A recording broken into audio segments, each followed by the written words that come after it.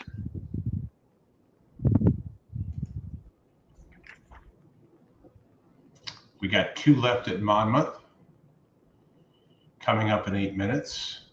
All right. So the Monmouth race is the Monmouth Handicap. That's where I like Tony Porter. Moving forward, latest edition. Where I'm singles to the 9. You guys can come up with a good double there.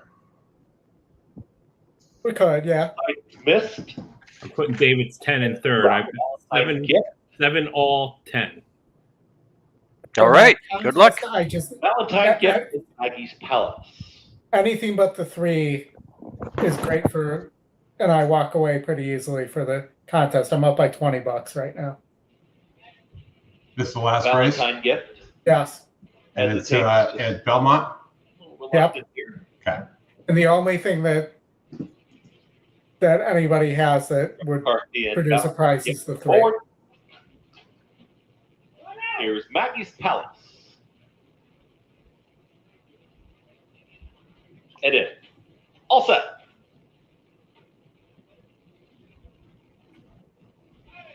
And breaking very well, but can't call it from in between horses is right there with Ghost Bustin', is ready to challenge also his latest edition in that early fray. At the rail, here's Dusk, and Dusk is taken forward. Back to fifth, against Juliana. Progressing nicely here, moving forward. There goes Beach Cruiser, and Beach Cruiser is now a challenging 6th. Up on the far outside, Maggie's Palace is in 7th. In between horses, you've got City Blocks towards the tail end of the field. At the rail, you should be dancing second to last. Valentine Gift and the trailer besides this. It's set to work into the far turn. Can't Call It's got the lead. Went 22-1 to that opening quarter mile. Can't Call It's got the front end, and Dusk. The rail skimming ride is coming after the leader now. Ghost Bustin' in between horses. Ready to challenge out towards the outside is latest edition. Maggie's Palace is trying to rally on. Same can be said here for Beach Cruiser as they reach the top of the lane. It still Can't Call It in front, but just at cruise control. John Velasquez and latest edition hadn't moved yet. Now latest edition kicks on. Here on the far outside, Beach Cruiser is rallying, and Fancy Pants Juliana's in the mix with You Should Be Dancing. They're approaching the final 16th. Latest edition is still well clear. That's sub-ideal.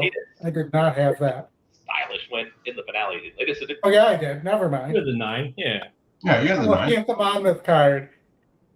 I'll take it. That's a boom, and that at 5-1, and I don't think anybody can even have that. So, yeah, nobody had that. See, Velasquez changed jock agents too. I saw that, and somebody else.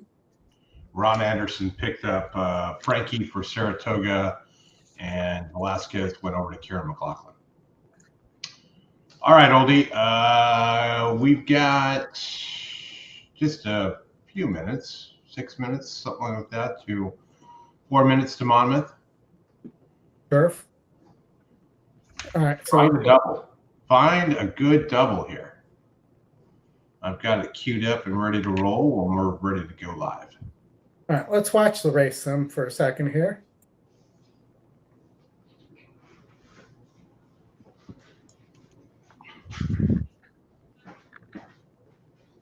Running B, the 9 is the current favorite.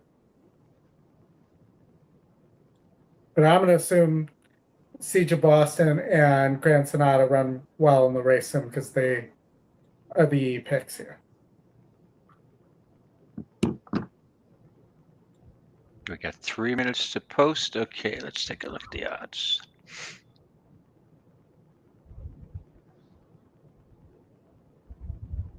The race sim thinks pretty convincingly that the 5 wins here for James and his toner,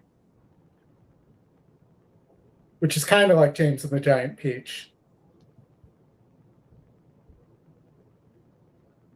So for me, it would be some horses I'm not covered by, and think none of us took the picks, so let's do.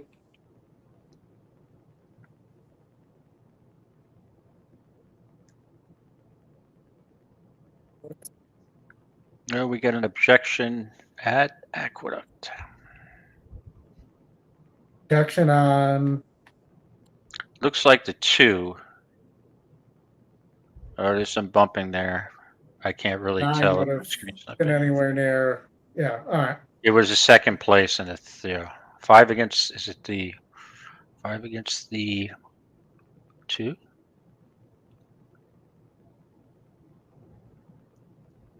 So how about the E picks, the 2, 4, 5?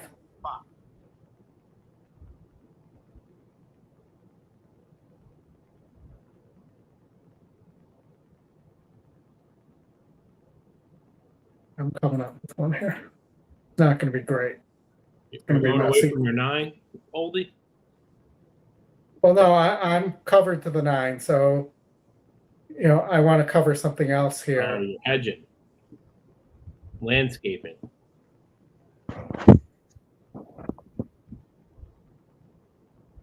So David's 2 and 7, or maybe you just single the 2 here. At Monmouth? And Monmouth, 2 in Monmouth Race 12. Yeah, I've got 2, 8, 9. I'm going to try to put Tony Port on top. It's some combination of 8, 2, 9. Let's see what we can do. I'm thinking. I'm thinking Tony Port's due to run a good race based on the class that this horse is, the class has been in. But yeah, I'm going to be stubborn, because I'm uncovered and I think all of us are uncovered to the picks in this race. I'm going to play this as 2, 4, 5. So I'm going to take the picks, and then I'm going to play it to the 2 who's 1-1, even money. In the next, I'm not sure that horse wants to go a mile. That's my only reserve there. Let's just see if I go on the race sim here. But the 5 wins the race sim in the last.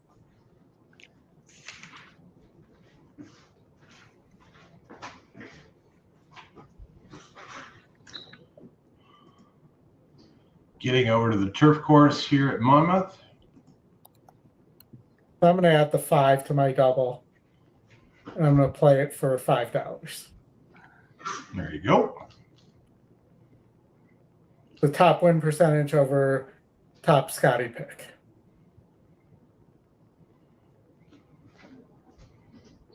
And I'm going to leave the Chad Brown horse off that hasn't really run since the Curlin in 2022. And I'm not counting the non-winner of 2 in a restricted time allowance race there.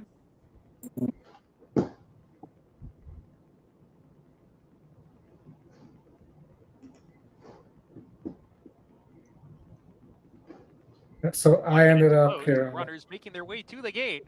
And David, you're doing what? What am I doing? I'm using the 2 with the 8, 9.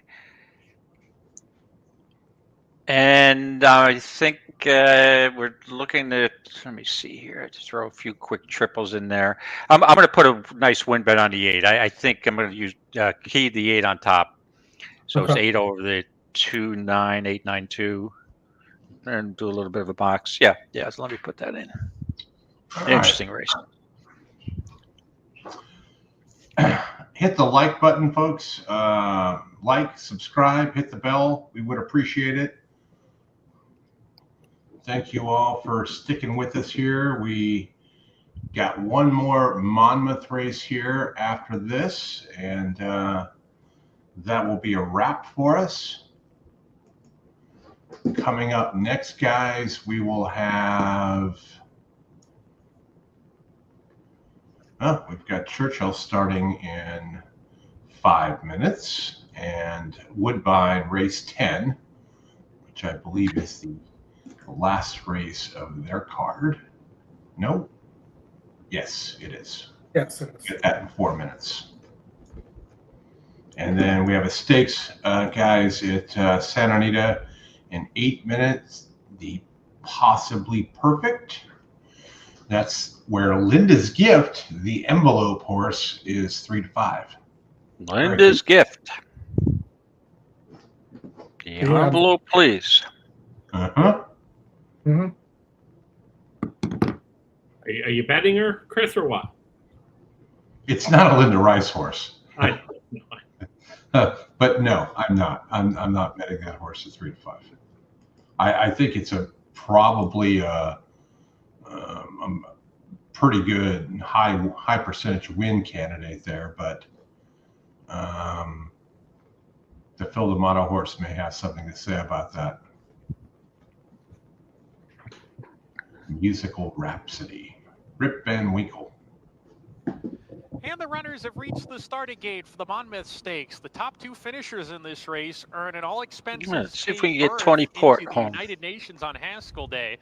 They've already loaded California Frolic. The and 2 Beat beat Box. box is an enticing price at Adamo 7 to and 1. Siege of Boston have got in. Public I Sector, like it. post position 3. All right, good luck, everybody. Good luck. Fort Washington goes forward. Grand Sonata, 2 back. Tawny Port. And after Tawny Port, Running B.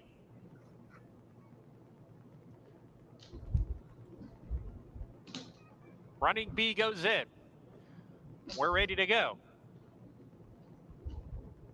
And they're off in the Monmouth Stakes. Uneventful beginning.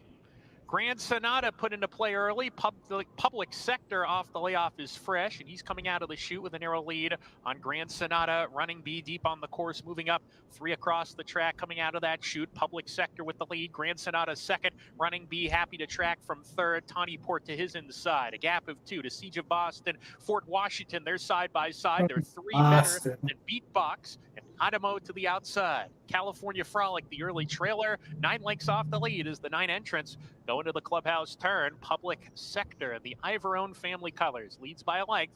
Grand Sonata in the second spot. Running B, Tawny Port still racing side by side in a good gallop. 1.5 lengths to another pair. Fort Washington, Siege of Boston, they're together. Adamo, pretty keen here, is on restraint right now. Beatbox inside of him. That pairs together about 6 lengths off the leaders, who are right together now. Public Sector and Grand Sonata. California Frolic, 85 to 1 long shot. The trailer in this field. There's a half mile to go in the Monmouth Stakes. Public Sector still in charge. There goes Tawny Port with an early move. Jairo Rendon pushes the button between horses, is up to challenge those front runners. A 3 deep Grand Sonata there. These 3 quicken as they round the forward turn. A gap of 2. Siege of Boston in the third position. Running B has come under a hard ride. Fort Washington also sent along outside of him. Adamo all in right now with Beatbox. The top of the lane here between horses. Tawny Port still there with Public Sector. Siege of Boston coming through down on the inside. Siege of Boston grabs the lead with a 16 to go, but Tawny Come on with the stake. Right back. Come on with the stake. Get him up. Fort Washington coming on the scene late. Fort Washington and Running B. It's a scramble. Wow. Whoa. Stopping at 35 to 1. 35 to 1. Hello. Third and a driving finish. And I have to tell you, looking back, I don't want a red board. He's 1 for 1 over this turf course. 2 for 2. 2 for 2 now. Correct. Horses for courses. Wow, look at him just chugging along there. Right in the middle. Huge, long strides. There's Kendrick finally giving a good ride, too, of course. But I also think the 8 should never have went that early. I think that killed his chance. Yeah. He would have been clear. All right, Ollie, why don't we take a look at this stakes race at Santa Anita coming up in 4 minutes. Who was to the inside there? The 5. All right, Santa Anita Stakes race. The Linda's Gift.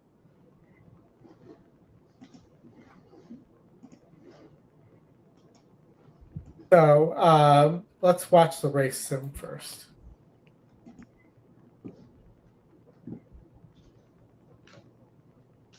How much is the 3 winning by? How many lengths? Well, the issue here is more that does the 3 want 10 furlongs here? And there is other speed in the 1 and the 2 here. So you'll never catch me putting money on Turner Loose.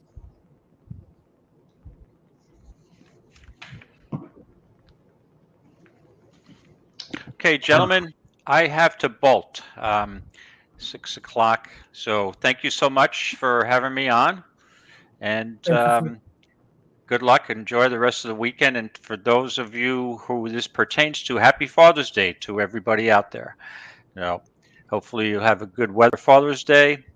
And enjoy some whatever your favorite things are. Maybe a steak, a couple of beers, a couple of lobster tails for me, a little relaxation in a hammock, and who knows? Maybe I'll play something on Horse Plays or Horse Tourneys tomorrow. But it's a light day for me tomorrow. So, gents, pleasure. Thanks for having me again. Enjoy the rest. Like I said, enjoy the rest of the weekend, and we'll catch you next week. Thanks for joining, Dave. Appreciate it. Have a good one. Got it. Okay, for old time's sake, and may the horse be with you. There you go. Hey, gentlemen. Take care, man. Have a good one. Have a good one, Dave. Thanks, David.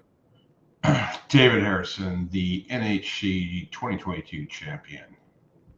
I mean, the value seems to be on the 4 horse here. 7-1. I think the 6 could be 7-1. None of these horses are winning 75, 74s, even 70s.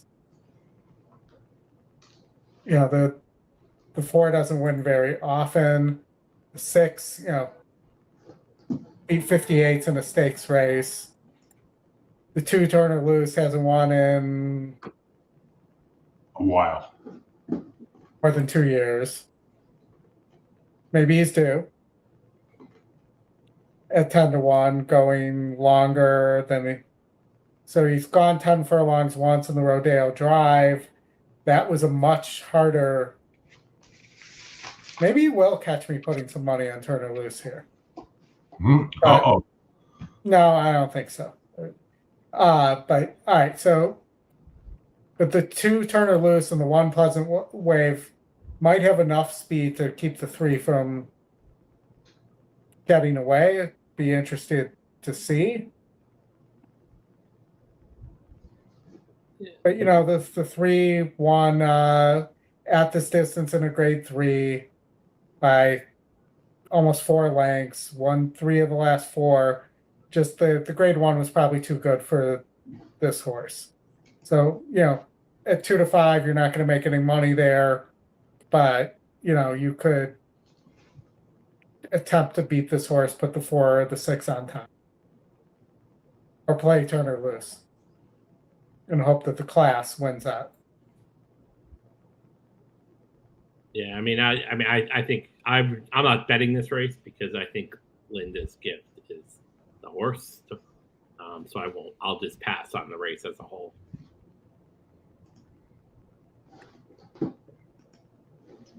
All right, they're getting ready to go here. We'll flip over there. Possibly perfect.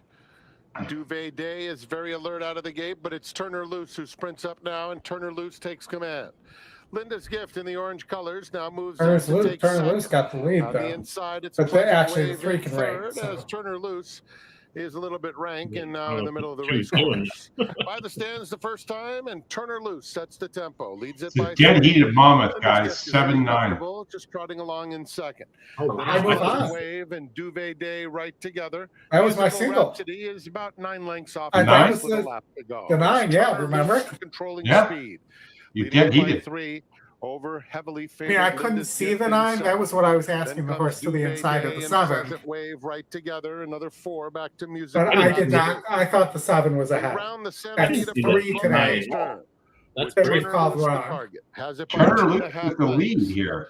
Linda's Gift tracking nicely in second. Linda's Gift sitting in a letter, tracking nicely, ready to mail it home with an envelope. Musical Rhapsody has gotten closer too as they head toward the half-mile pole in the possibly perfect stakes. Turner Loose has been there throughout. Linda's Gift continues to travel beautifully in second.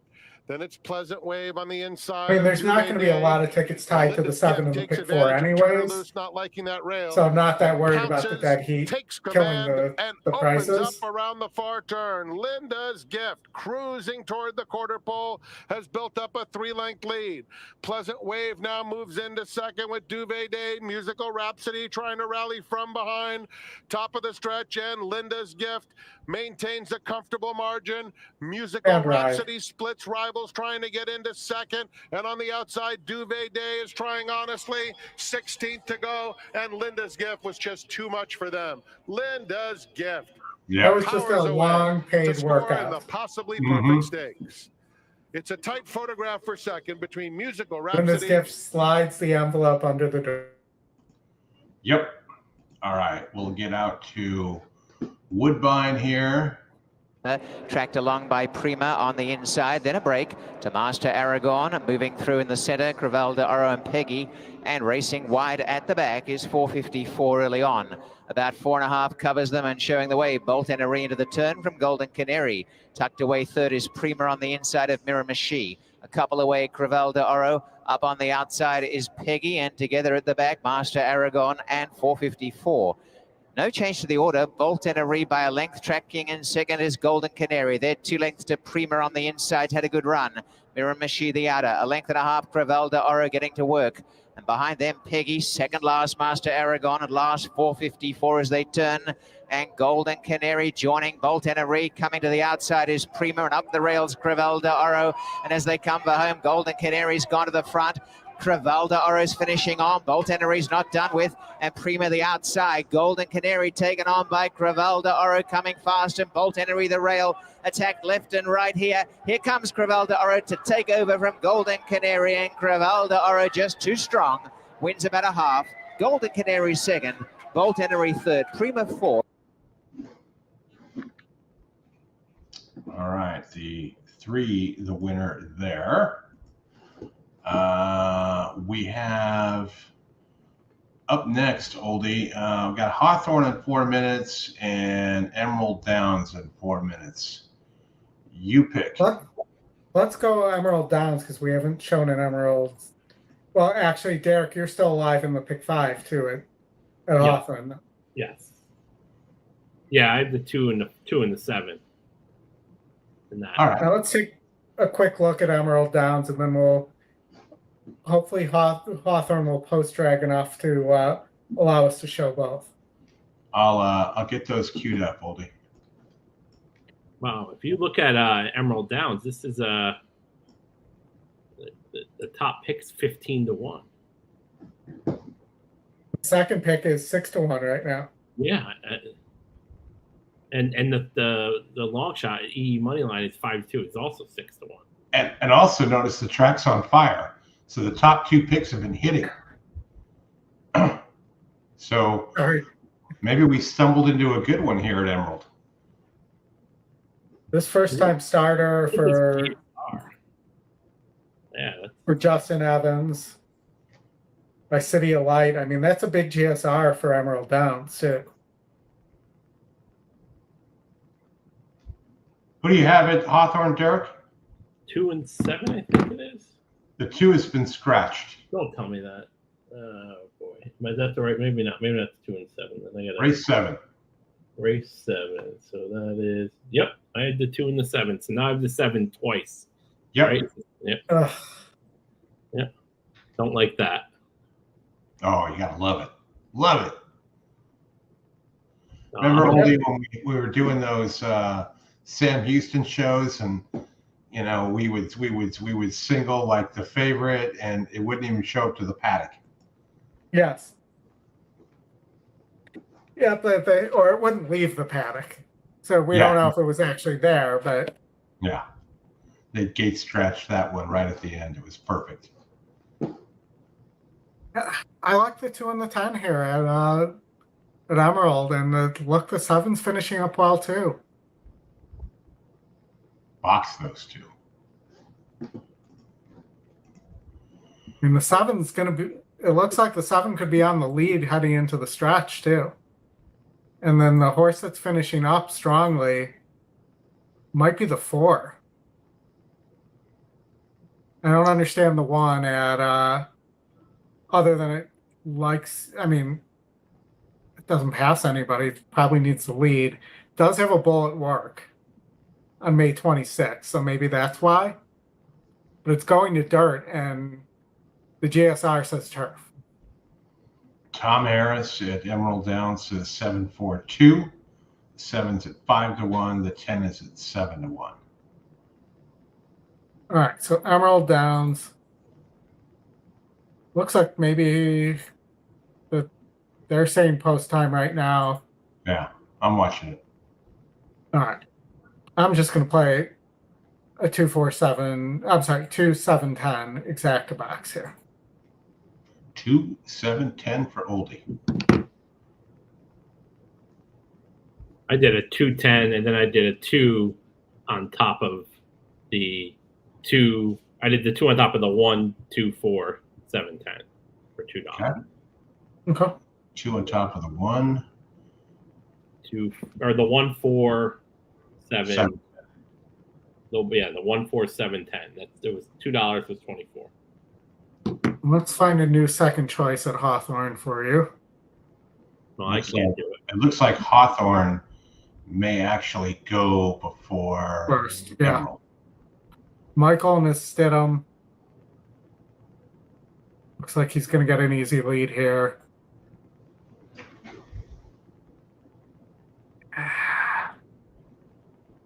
I mean, the 3 is 7-2 EE, and it's 8-1. Yeah, 22% off the claim.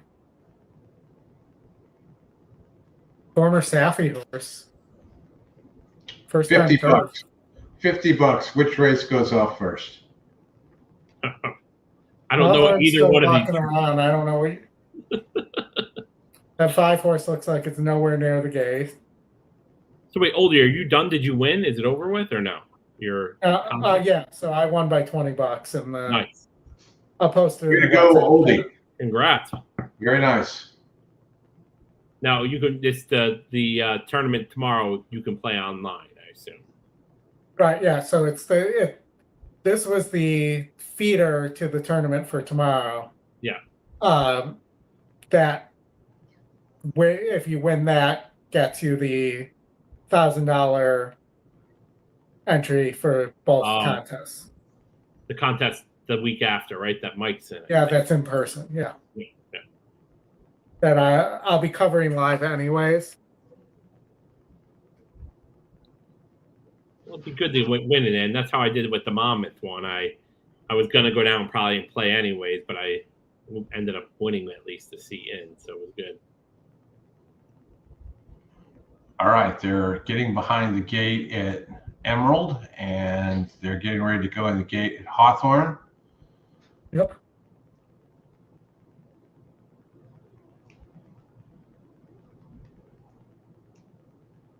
We're gonna have to go split screen here. We might. We could do dual box. Tomorrow, fast tracking is Racing downwind. Dave, how are you doing? Nice fishing trip I saw you had during the week. Thanks for joining. We're almost done. We're going to go to Monmouth after this for the last race. And because of the dead heat, my pick 4 is alive to the 2, 3, 5, 7, 8 there. Now Street Mogul.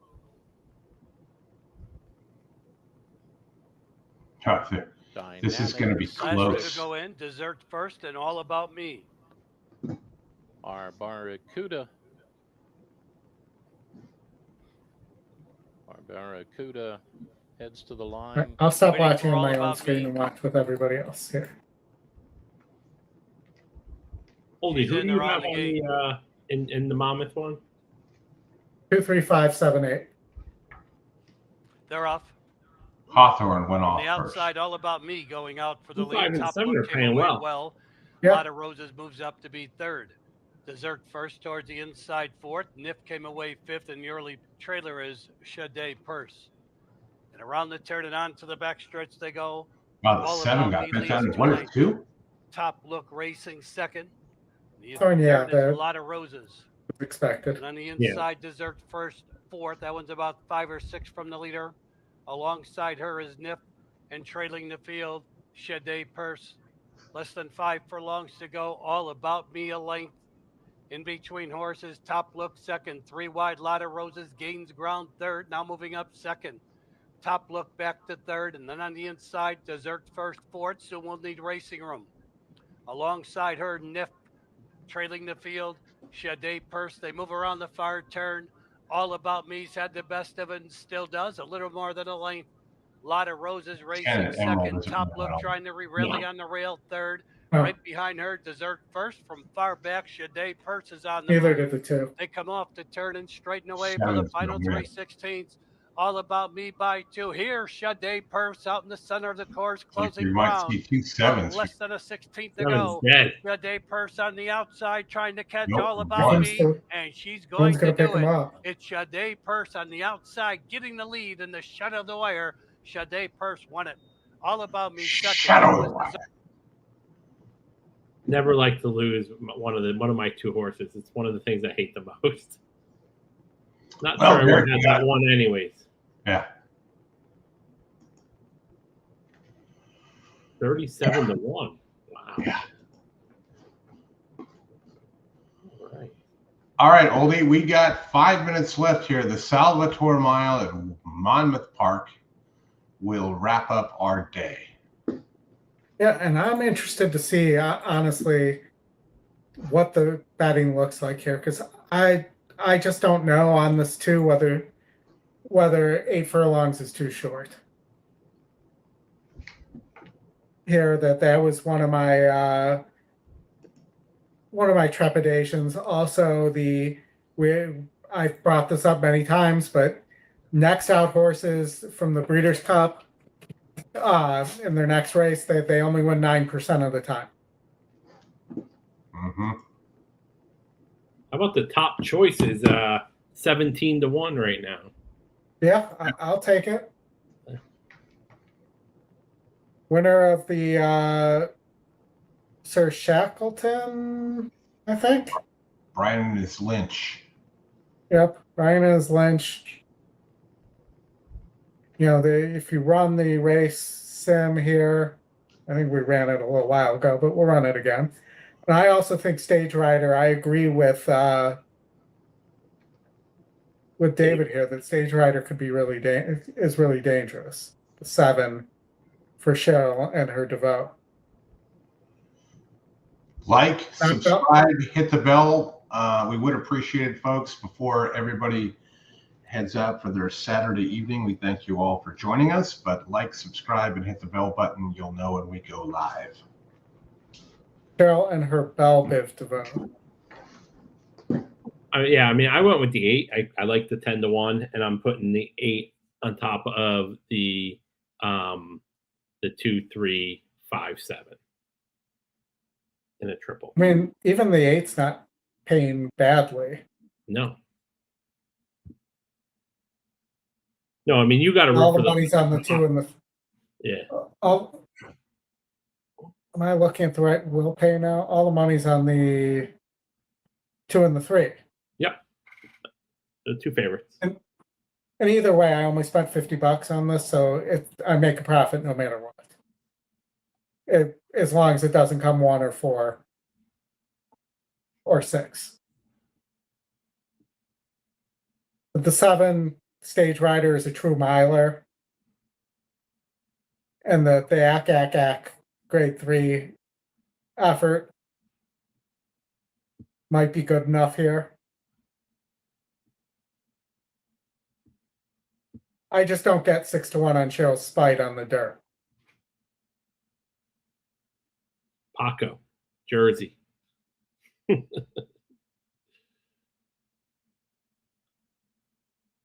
This one though, Shug and Vincent, I can't say his last name. Chanot, they're 30%. That's pretty good. Yeah. Shug and Shimona that.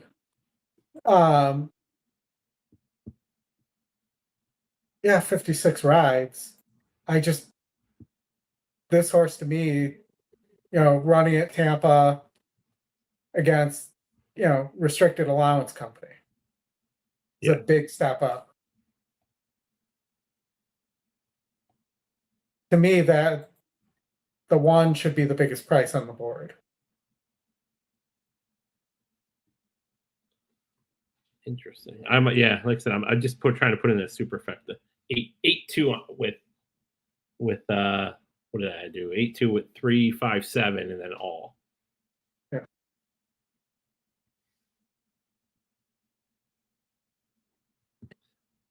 The Boca Arnold Boca Chica is on the 8th. They're 28% and 439 rides. Yeah, I don't know the trainer, but the Boca Chica, I think he races that. Doesn't he Mountaineer sometimes, or where is he normally? I don't know. That's kind of why I was asking. I think he's a Mountaineer or Charlestown. I feel like he's in that, and then that's, I don't know why. I feel like that's where I've seen him. Once again, definitely a Charlestown horse. Yeah. This horse has won 1, 2, 3, 4, 5, 6, 7 times at Charlestown, 8 times at Charlestown, 9, 10 times at Charlestown, 11 times at Charlestown. As I scroll down there. And it's 2 wins at Laurel. And 1 today at Monmouth.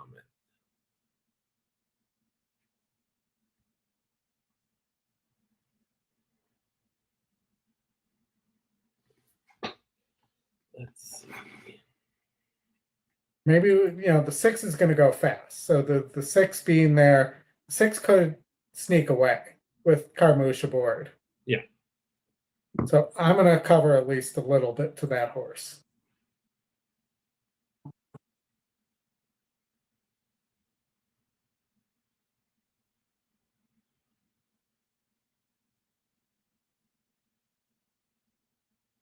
Just in case.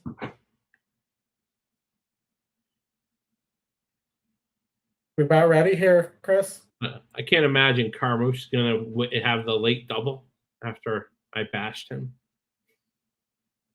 Isn't that the way things end up working, though? I feel like it. Feel like that's how my day is gone, but can't have good days all the time. Looks like they're still kind of trotting around out there. I don't know.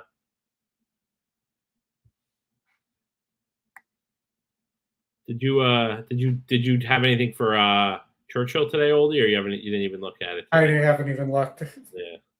There were so many tracks we had up for this today. Yep. That I just said I'm only going to do this, and then I'm going to cut myself off because I just have to. Yeah, you get worn out. Churchill, we have 2 that we gave out on the preview show. Race 4, number 5, and race 11, number 3. That's Sunday, though, Chris. For race 12, the Salvador Mile. We're done for today. Oh, yeah, you're right. You're right, Oldy. That is Sunday. To the inside post. They've loaded Oscar. It's been a long show. We've been on for a long time. So. Mo Visitor. Race 4 tomorrow, number 5 at Churchill, and race 11, number 3 tomorrow at Churchill.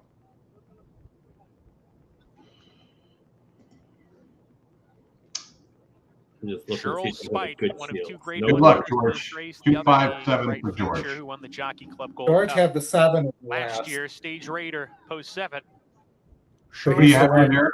And Coastal Mission. No gold shields. I don't think there's any gold shields at Churchill, but no, I have the 8. I'm all on the 8. For the Jeff Runco barn, about to load in. Oldy, you are.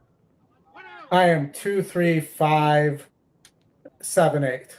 2, 3, We're 5, ready to go for the Salvatore Mile. And they're off in the Salvatore Mile. Bright Future bounced into the bridle right away. He caught an alert beginning. And going to the front, that's Artorias. All right, Carmouche did not get on the now. lead. Mo Visitor and Oscar Eclipse. Oscar Eclipse going into the turn is the leader here. Oscar Eclipse getting to the rail and leads by 1.5 lengths from Coastal Mission, who takes the second position. Bright Future inside of Shrill Spite around the clubhouse turn. And then comes Mo Visitor in the 5th position, 2.5 lengths off the pace. 1.5 lengths to a line of 3 at the back. Sherlock's Jewel, Artorias between horses. And Stage Raider is 3 deep on the course. Compact group, just 4 lengths from first to last. Oscar Eclipse is a narrow leader. Coastal Mission hounding him. 1.5 lengths to a line of runners. Shrill Spite still between horses. Mo Visitor outside, and Bright Future and a good gallop, the Grade 1 winner down on the inside of that pair. 1.5 lengths to another trio. Line up at the back. They're all still together. Artorias, Stage Raider in the 3 path, and Sherlock's Jewel is down on the inside. Any one of the 8 could win it as they go into the far turn. Oscar Eclipse, Coastal Mission turns up the pressure, sticks the head in front. And Oscar Eclipse is in the 2nd position now, sent along. Mo Visitor getting closer, 3 deep. Bright Future is plummeted back to the 6th position while in tight on the rail. He needs to really pick it up. He's 6th and right now just plotting in place at the top of the lane.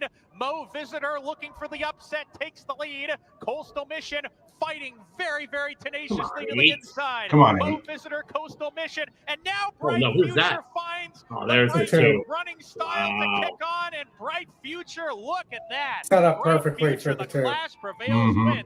The Kendrick moved Salvatore way Mile. too early. Coastal Mission 2nd. That's Mo why he's Visitor Kendrick, 3rd. Both people. runners had every chance to beat the Grade 1 winner, but they could not. And Stage Raider was 4th. All right, folks, that's going to do it for us today. We thank you all for joining. Hit that like button, smash the subscribe button, hit the bell, and you'll know when we go live. Appreciate you all for joining. Have a great rest of your weekend, everyone. Happy Father's Day tomorrow to all the fathers out there, and enjoy the rest of your day. Yes, happy Father's Day. Bye.